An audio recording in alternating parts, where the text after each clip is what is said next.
Baik, Assalamualaikum warahmatullahi wabarakatuh. Hari ini masuk ke pertemuan ke-6, yaitu membahas tentang modularisasi dan komunikasi antar modul.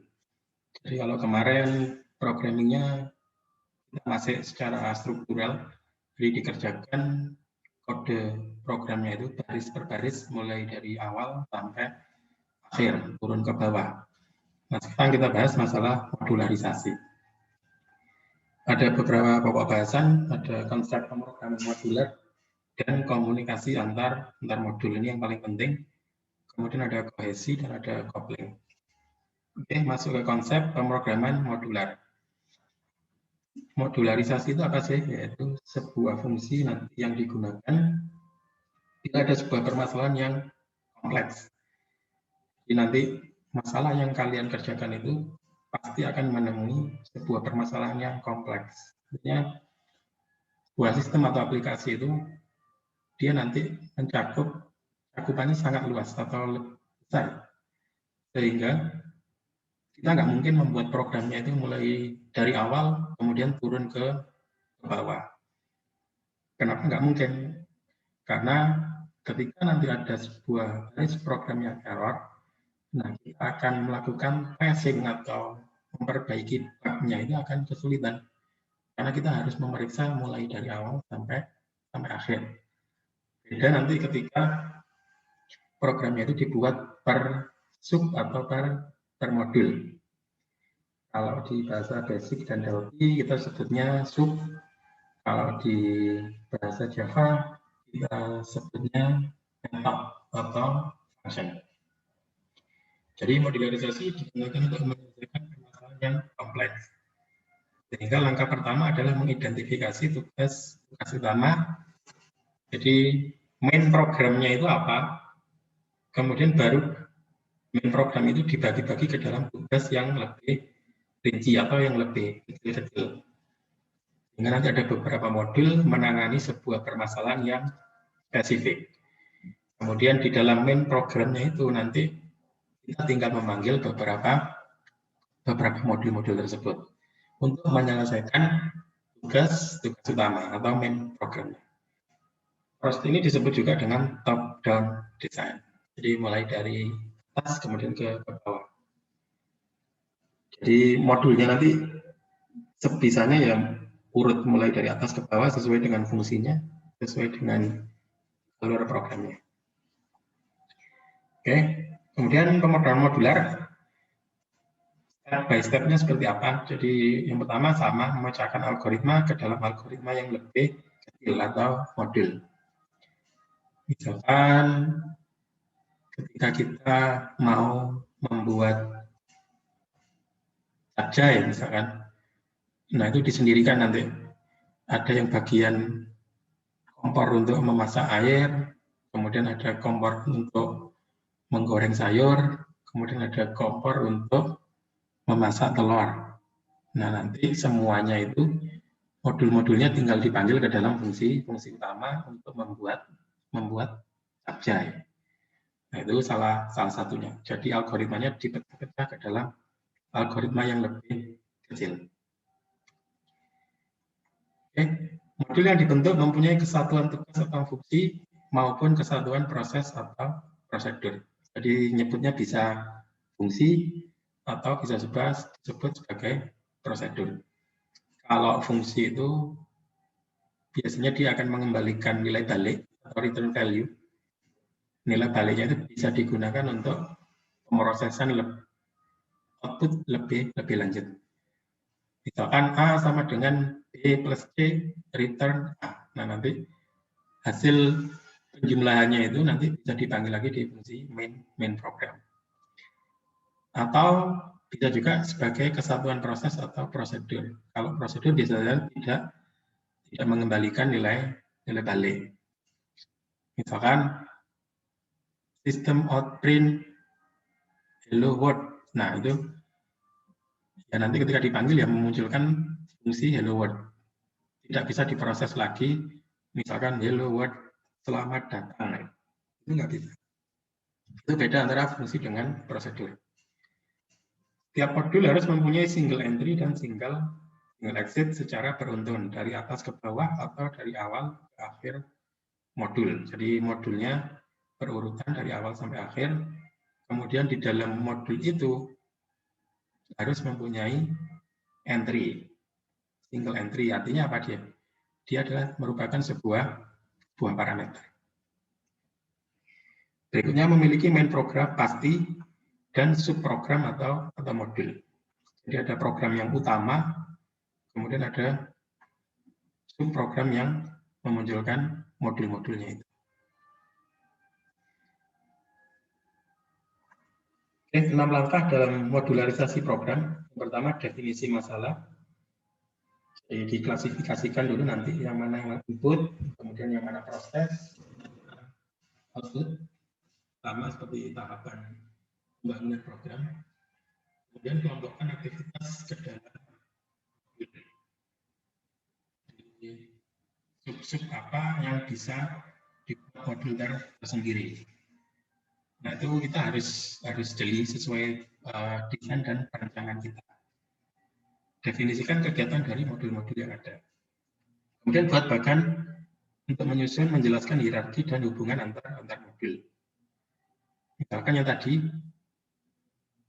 jadi kalau memasak, ada yang bagian masak telur, ada yang bagian masak sayur, ada yang bagian masak air. Nah, nanti modul-modulnya itu dijelaskan keterkaitan antara modul dengan main program atau antara modul yang satu dengan modul yang lain. Misalkan ketika memasak sayur, itu kita butuh memasak air. Nah, modul memasak air itu harus dibuat bagan atau susunan dengan memasak sayur. Artinya ada ketergantungan di situ. Oke, kemudian buat logika dari main program ini pasti. Jadi ditulis dulu, diinventarisasi apa-apa saja yang dibutuhkan. Kemudian buat logika ini pasti. Kemudian ada desk checking algoritma. Ini cukup jelas ya, karena sudah dipelajari yang kemarin. Kemudian ada jangkauan data. Ada yang disebut global data atau variabel yang dikenal di seluruh program tersebut dan dapat diakses dari setiap modul di program tersebut. Kemudian lokal data adalah variabel yang didefinisikan di sebuah modul. Variabel ini hanya dikenal di modul di mana variabel tersebut didefinisikan. Jadi ada variabel yang sifatnya global, bisa diakses di semua modul. Kemudian ada lokal data, artinya variabel itu hanya dideklarasikan atau didefinisikan di ruang lingkup modul tersebut. Contohnya, oke, misalkan ini saya buat namanya kelas mobil misalkan. Oke, kemudian saya buat di bawahnya kelas mobil ini kalau di Java disebut sebagai variabel kelas atau variabel member atau global data. Misalkan string warna sama dengan merah.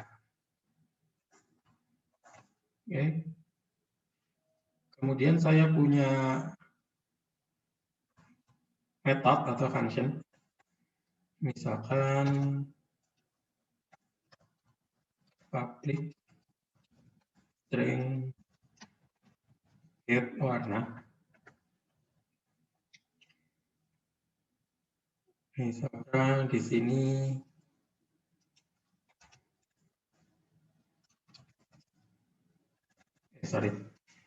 public void set warna. Nah, saya definisikan sama juga di sini. String warna sama dengan hijau, misalkan seperti ini. Oke, kemudian saya output. Misalkan saya punya mobil tipe data class atau reference Nama objeknya M1 sama dengan new mobil.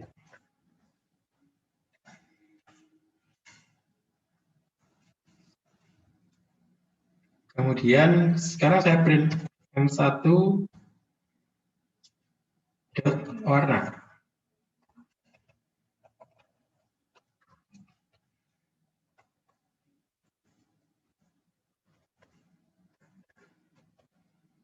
Nah, ini hasilnya apa? Nah, hasilnya merah. Kenapa? Karena kita bisa mengakses di sini variabel warna. Jadi dimanapun variabel warna ini bisa diakses karena dia sifatnya global data. Beda kalau misalkan M1 set warna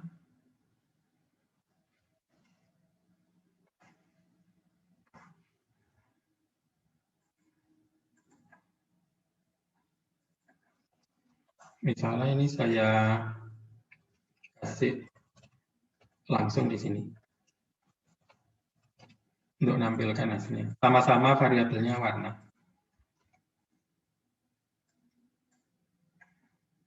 Nah, hasilnya akan hijau. Jadi di sini sifatnya variabel warna adalah sebagai lokal data. Misalkan saya buat M1 dot warna sama dengan biru. Nah, ini bisa karena variabel warna di sini mengacu ke variabel member di sini. Kalau misalkan ini saya isi warnaku, kemudian variabel warnaku saya panggil di sini. Nah, dia akan merah atau error karena di sini nggak akan dikenali. Jadi variabel warnaku itu hanya dikenali di prosedur set warna. Itu contoh antara global data dan lokal data. Jadi ada jangkauannya di situ. Sampai mana data tersebut dikenali. Kalau yang warna ini dia dikenali di seluruh public class ini. Kalau warnaku dia hanya dikenali di modul set warna itu saja. Jadi ada beberapa jangkauan yang harus dipahami.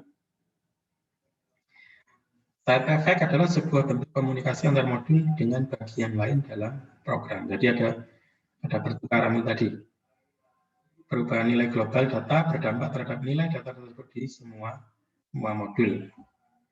Jadi kalau itu tadi saya rubah, misalkan M1 dot warna sama dengan biru, kemudian saya print warna,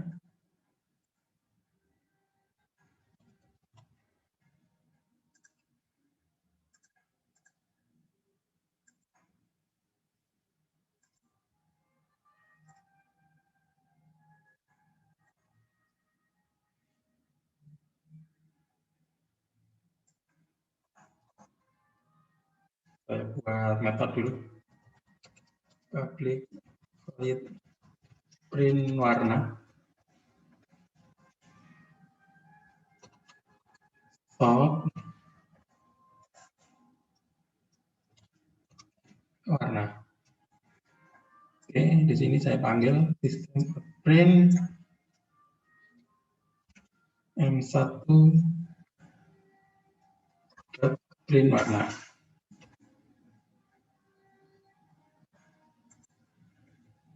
Public void. Oh, sorry, langsung ya. Oh, atau nggak perlu ini? Langsung aja ini saya di M1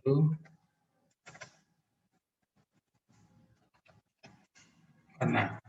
Oke. Nah, hasilnya biru. Jadi yang pertama merah,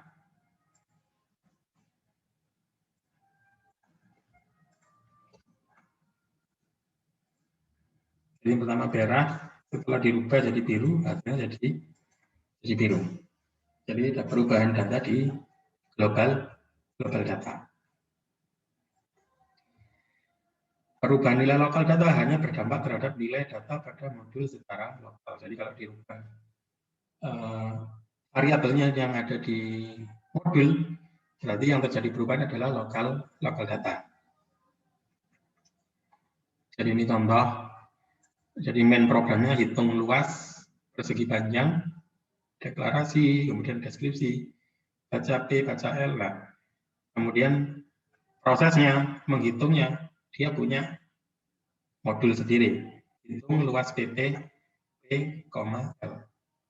Jadi ini sebuah modul atau sebuah prosedur atau sebuah function.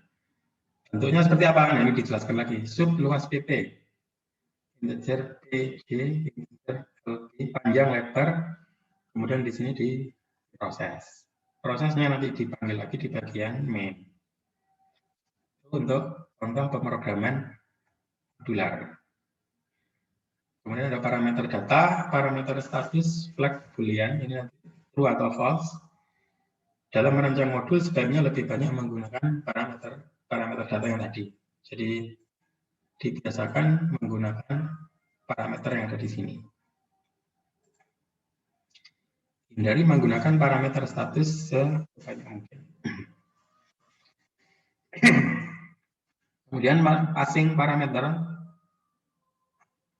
jadi menyampaikan data dari modul ke pemanggil modul yang dipanggil, menyampaikan informasi dari subordinat ke modul pemanggil, informasi data yang dikirim atau diterima dipassing dua arah dari modul pemanggil ke subordinat maupun sebaliknya. Contohnya seperti ini. Jadi public void set warna, misalkan. Kemudian ada parameter warna. Oke, saya rubah di sini. Jadi ada passing parameter di sini. This dot warna sama dengan warna. Artinya variabel warna yang di sini diisi dengan warna yang ada di parameter. Passing parameter. Contohnya, misalkan setelah saya ciptakan objek, kemudian saya panggil fungsi set warna. M1 set warna saya isi dengan hitam.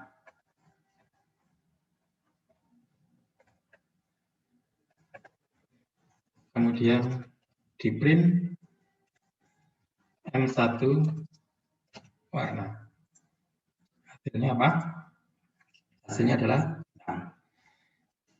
Jadi ada passing parameter di sini isinya dipassing ke parameter string warna.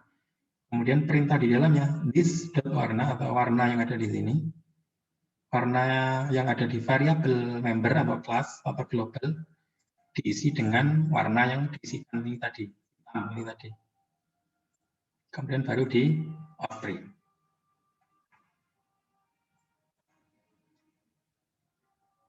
Oke, ini sama yang tadi, ada komunikasi antar modul.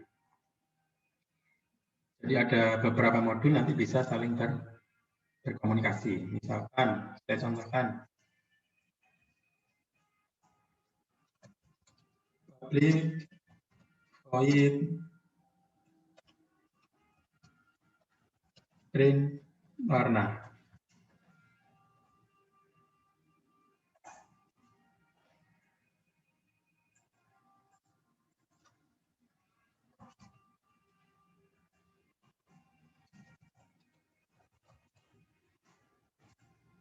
Nah, jadi warna yang dihasilkan di sini, dia nanti bisa dipanggil di metode print warna. Jadi ada komunikasi setelah di set warnanya, kemudian bisa di print warna.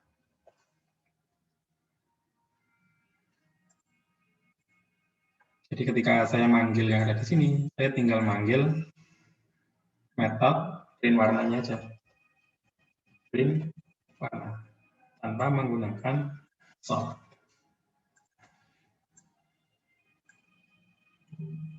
Yang satu print warna. hasilnya sama, hitam. Tapi ada komunikasi antara modul set warna dengan print warna. Jadi setelah di set warnanya, kemudian ketika dicetak atau di print.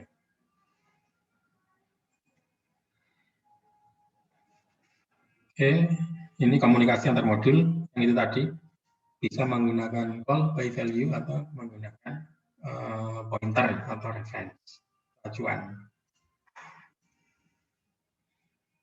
Oke, ada beberapa contoh kasus modularisasi.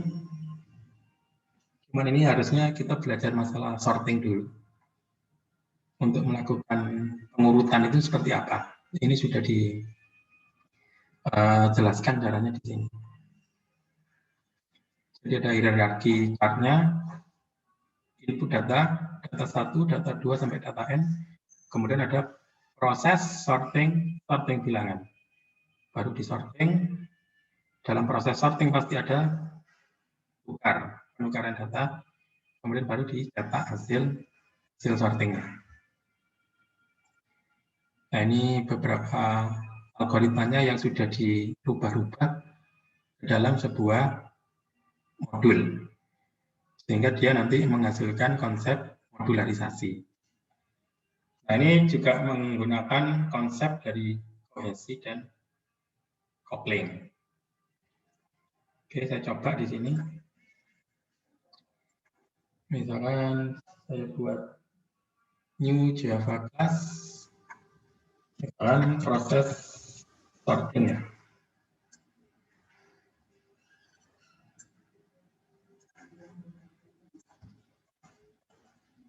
Oke, jadi saya buat public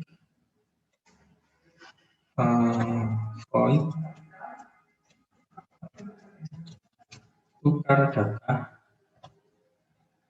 kemudian ini integer x sama integer y. Jadi ada proses tukar data.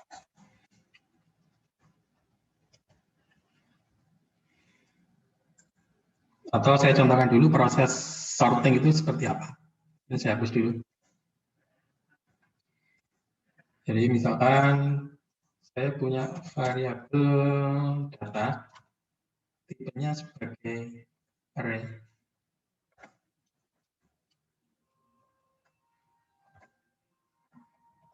Isinya misalkan 2, 6, 4, 9, 10, 8. Nah, kalau saya cetak di sini, for i sama dengan 0, i kurang dari panjangnya data, bisa pakai length kalau di Java. Kemudian i plus.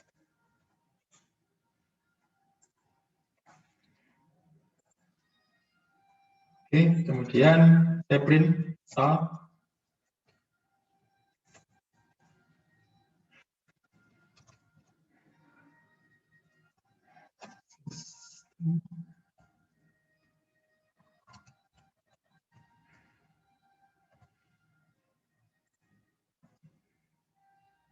Data.length.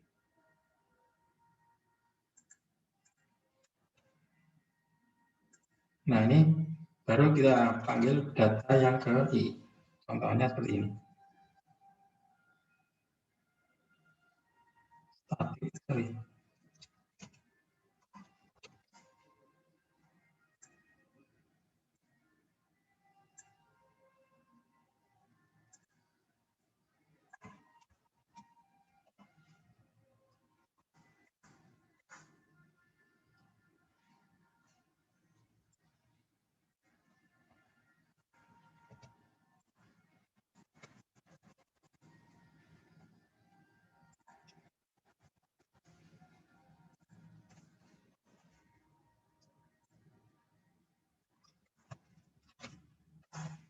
Oke, seperti ini.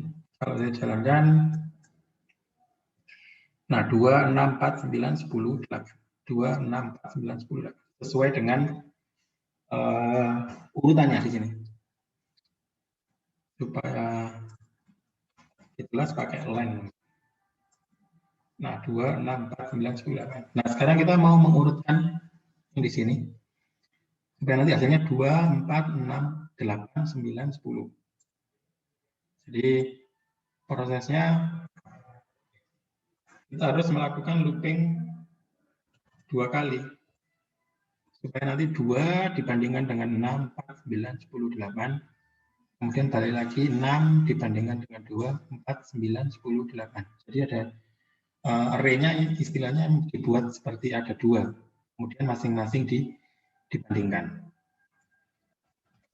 J sama dengan 0. J kurang dari dot.name, kemudian J plus plus. Yes, sorry.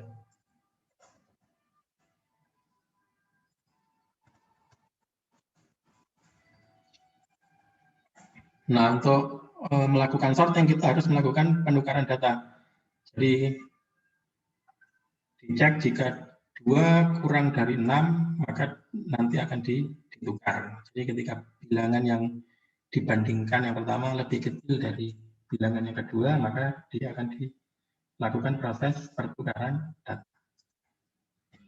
Kita cek if data yang ke I lebih kecil dari data yang ke J, ya, maka ditukar datanya. Saya buat variabel penampung sementara M sama dengan diisi dengan data yang ke I,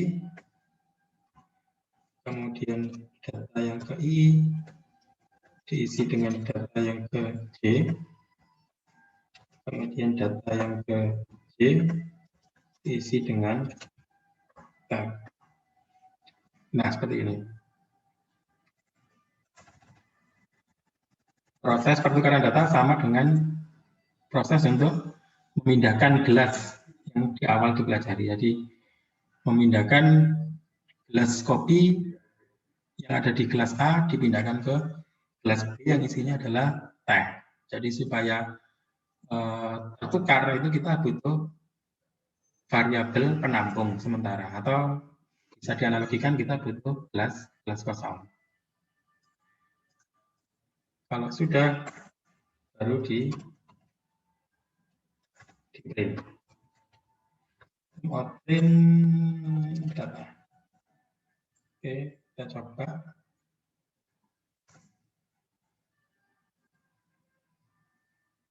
Oh, ini masih tipenya array ya.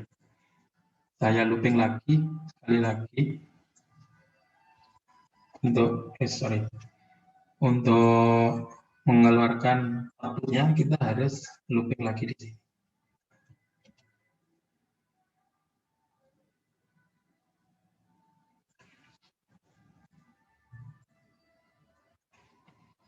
So, data ke J. Saya beri spasi biar jelas.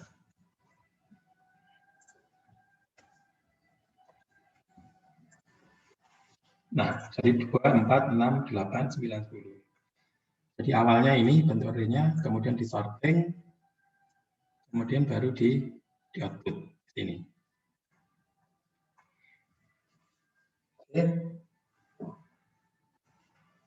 Nah, itu untuk proses sorting. Nanti silakan proses sortingnya ini, proses penukarannya ini dijadikan function sendiri atau modul. Bahkan kita coba aja di sini. Control X. Saya buat di sini public void tukar data. Jadi kan prosesnya seperti ini tadi.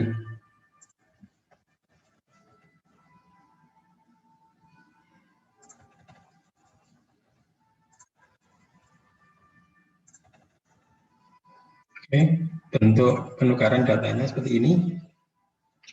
Berarti kita butuh variabelnya di sini. Dua buah variabel, data I sama data C. Integer bil 1, integer bil 2. Nah, ini yang I tinggal diganti bil 1.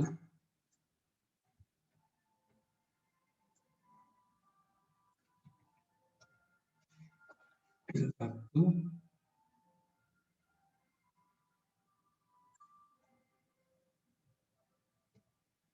Bil 1. Bil 1. Kemudian yang C diganti dengan bil 2. Bil 2. Bil 2. Nah, seperti ini. Jadi ada proses penukaran data. Tinggal tukar data ini dipanggil di bagian for. Tukar data yang ke I, parameternya diisi data yang ke C.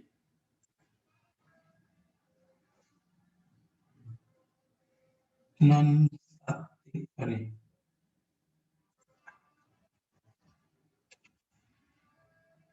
Oke, karena belum pakai objek ya. Nah, hasilnya tetap benar. 264, oh sorry salah.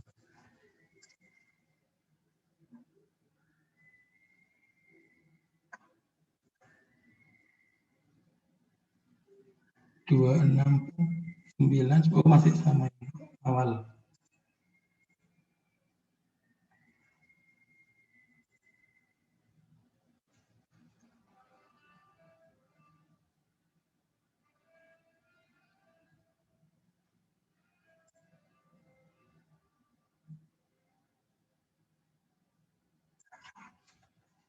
Coba saya buat objek, kemudian saya buat objeknya sorting as sama dengan new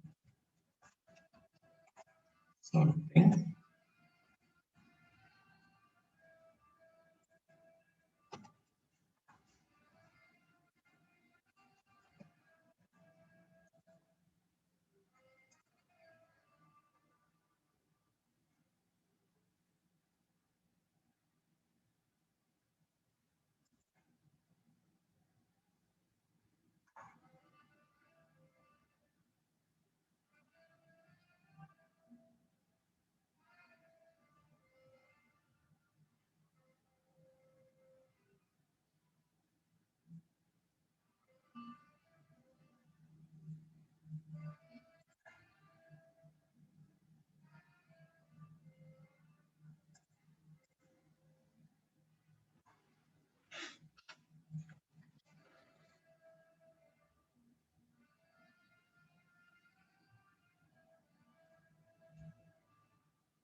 Oh, sorry, pengecekannya ada di sini.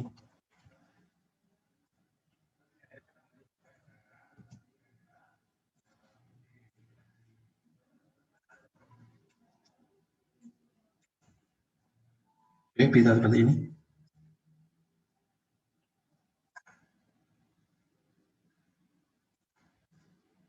If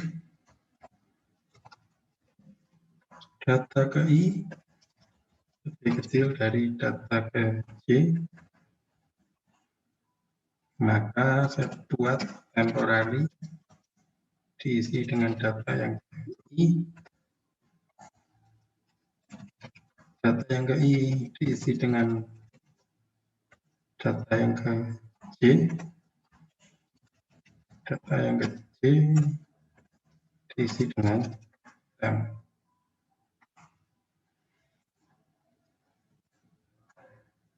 Oke, baru saya panggil di sini S data.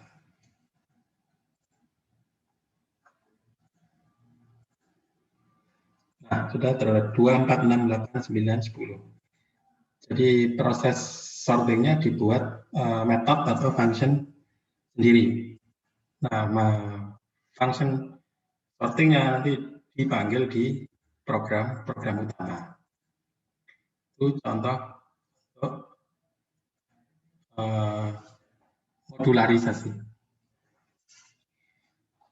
Oke, berikutnya ada kohesi dan coupling. Jadi ini merupakan konsep dasar dalam perancangan dan rekayasa perangkat lunak. Artinya membagi software atau perangkat lunak menjadi modul-modul yang kecil, tapi harus ada ketertarikannya. Jadi ada keterhubungan antara modul yang satu dengan modul yang lain. Kalau coupling, loose coupling, kalau cohesion, high cohesion. Jadi semakin rendah kalau pakai coupling tingkat keterhubungannya maka semakin baik. Kalau kohesi semakin tinggi tingkat keterhubungannya semakin baik. Nah, ada beberapa macam kohesi, bisa menggunakan fungsional, esensial, komunikasional, prosedural, temporal, logikal, dan konsidensial. Jadi semakin tinggi, kalau kohesi dia akan semakin baik atau semakin kuat.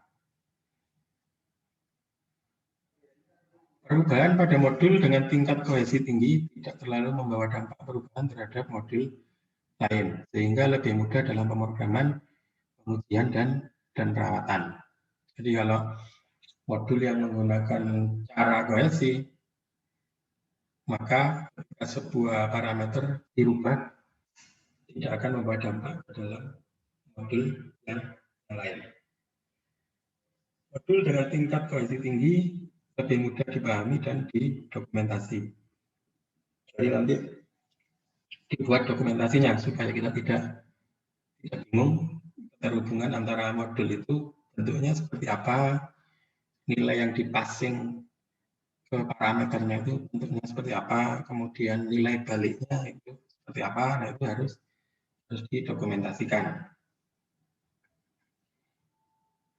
Pada modul dengan tingkat kohesi tinggi, informasi lebih mudah disembunyikan. Artinya ada nilai sebuah variabel nanti yang bisa di hidden atau di private, sehingga hanya dalam kelas-kelas tertentu itu bisa mengakses sebuah variabel. Kohesi fungsional, jadi mempunyai satu tugas, menghasilkan satu hasil atau satu parameter output, kemudian bisa satu atau lebih parameter input. Contohnya yang menghitung pajak penjualan. Ini soal yang kemarin ya. Jadi dihitung jika harganya lebih besar dari 5.000, ini contoh batasannya, maka pajaknya sama dengan harga dikali 25%. Nah, seterusnya sampai di sini ada batasannya ada 4.000, 3.000, dan seperti itu. Kemudian yang sekuensial mempunyai pekerjaan yang beruntun atau berurutan. Kegiatan yang dilakukan lebih dari satu. Kalau yang ini tadi cuma satu tugas, menghasilkan satu hasil atau satu parameter output. Ya, ini cuma satu pasti hasilnya,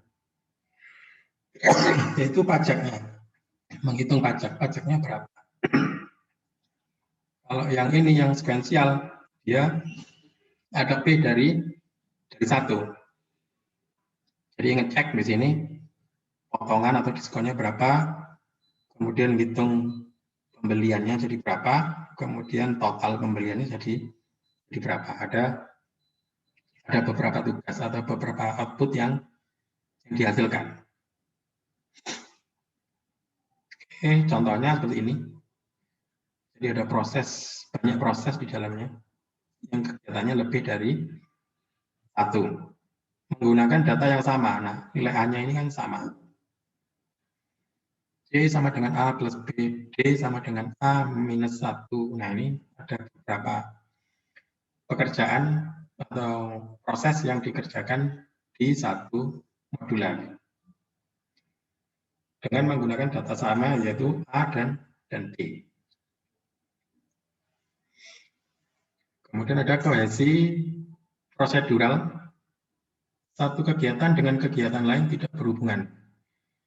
Hubungan antara elemen yang satu dengan yang lainnya karena urutan teman. Jadi karena berurutan di sininya saja, tidak ada hubungannya dengan modul atau kegiatan-kegiatan proses yang ada di atasnya. Jadi contohnya ini, untuk membaca record mahasiswa, set nomor record itu 0, jadi diawali dengan 0, kemudian total usianya 0. Ini mau memberikan program untuk menghitung total usia dari semua record. Kerjakan dengan do while. Jadi kerjakan selama not EOF. Artinya program akan berjalan ketika tidak end of file. End of file itu ya selama recordnya masih ada, dia akan menjalankan perintah yang ada di antara while sama and do. Setelah selesai baru di print. Kemudian kohesi temporal. Elemen-elemen terlibat dalam berbagai kegiatan yang mempunyai hubungan dalam waktu. Nah, ini yang kohesi temporal, ini urutannya tidak penting. Kalau yang ini tadi, nah ini urutannya penting. Kalau ini dirubah ke tengah, nah nanti nggak akan, proses pengurutan datanya akan salah. Nah, kalau yang di sini, kohesi temporal itu urutannya tidak masalah. Biasanya untuk inisialisasi variabel awal. Nah, ini misalkan baris sama dengan 30 ditaruh di paling atas, nah dia nggak akan bermasalah. Itu untuk kohesi temporal. Kemudian kohesi logikal. Jadi elemen-elemen melakukan kegiatan dengan kategori yang sama. Jadi dikerjakan, elemen-elemennya itu mengerjakan sebuah kategori yang sama. Kemudian parameter masukan menentukan kegiatan yang dilaksanakan. Tidak semua kegiatan dikerjakan. Contohnya kita menggunakan switch case. Jadi ada case-nya apa, sesuai dengan 1 atau 2 atau 3. Jadi tidak semuanya ini dikerjakan. Contohnya biasanya untuk menu ya. Kalau dipilih menu 1 misalkan milih makanan rujak, kalau dipilih 2 makanan soto, kalau dipilih 3 masakan rawon. Nah, itu adalah sebuah kohesi logika berdasarkan logikanya. Itu untuk kohesi logika. Kemudian kohesi konfidensial, yaitu sebuah elemen-elemen yang tidak mempunyai hubungan. Jadi dalam satu buah modular ada beberapa proses yang tidak mempunyai keterhubungan. Jadi ini open employee, jadi buka recordnya employee, diupdate, kemudian di bawahnya membaca recordnya employee, kemudian yang di bawahnya mencetak, kemudian membuka master employee, dan seterusnya. Jadi antara baris yang di awal sampai baris yang akhir ini tidak mempunyai hubungan. Nah, kemudian ada coupling. Coupling adalah keeratan hubungan antar modul. Tingkat saling keterhubungan di antara dua modul. Jadi antara modul yang satu dengan modul yang lainnya itu keterhubungannya seperti apa? Nah, itu disebut sebagai coupling. Faktor yang mempengaruhi coupling. Jadi satu, ada jumlah data yang disalurkan. Jadi parameternya itu ada berapa? Itu faktor yang mempengaruhi sebuah coupling. Kemudian jumlah kontrol data yang disalurkan, artinya nilai balik value nanti seperti apa. Nah, itu faktor juga. Kemudian yang ketiga, jumlah elemen data global yang digunakan bersama-sama oleh beberapa modul. Jadi ada data global, artinya data yang bisa dirubah-rubah atau saling berpengaruh nanti ketika dirubah dalam sebuah modul. Jenis coupling ada data, kontrol, eksternal, aman. Keterangannya makin baik coupling, makin rendah ketergantungan sebuah modul terhadap modul lain. Jadi kalau antara modul satu dengan yang lain keterhubungannya rendah, tidak terlalu tergantung maksudnya. Nah, itu semakin baik cara penggunaan metode coupling.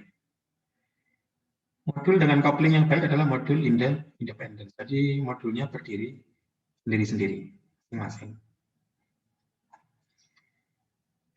Komunikasi di antara modul menggunakan data. Jadi datanya harus dipassing lewat beberapa parameter, kemudian parameter data yang disalurkan semakin sedikit, semakin baik. Karena apa? Karena keterhubungan semakin rendah, keterhubungannya semakin baik. Contohnya di sini, contoh coupling data, proses record pelanggan. Nah, di dalamnya ada hitung pajak penjualan.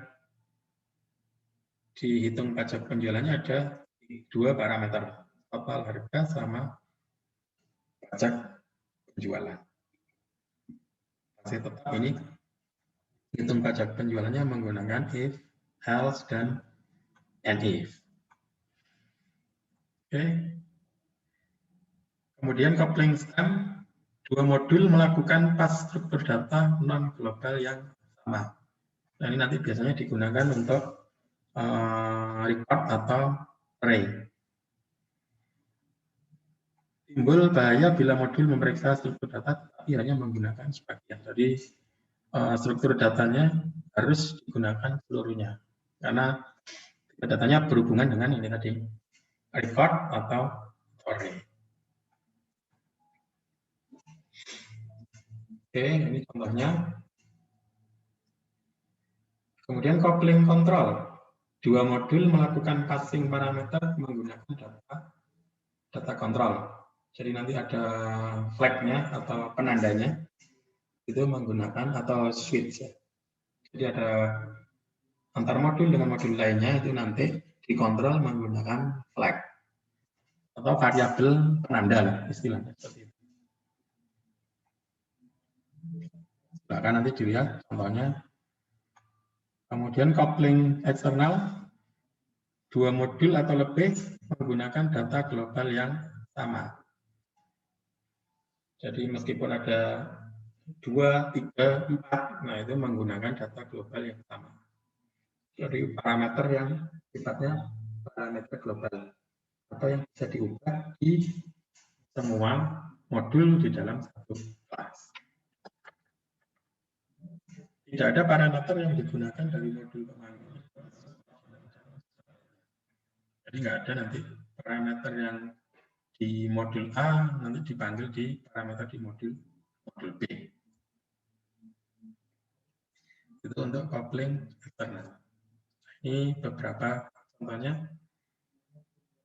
Kemudian coupling common, dua modul atau lebih menggunakan struktur data global yang sama. Jadi kalau tadi menggunakan data globalnya berbeda-beda, Kalau di sini 2 modul atau lebih menggunakan struktur data global yang sama. Artinya strukturnya, misalkan ada tipe data array yang ada di variabel global, nah itu kita menggunakannya itu harus sama.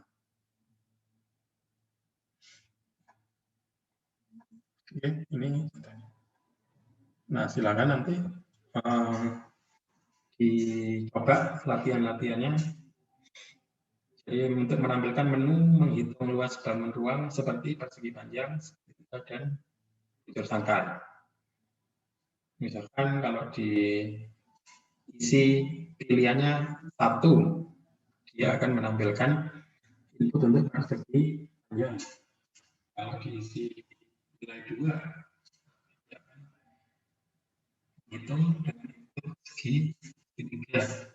Kalau diisi 3, dia akan menampilkan input bujur sangkar. Jadi modul antara persegi panjang, segitiga, dan bujur sangkar itu dibedakan masing-masing.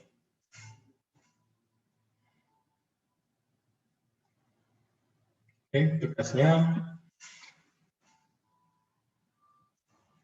membuat deretan bilangan Fibonacci, kemudian deretan bilangan faktorial. Yang 2 ini saja, yang 3 kayaknya lebih susah, nanti harus dibahas lebih lanjut lagi.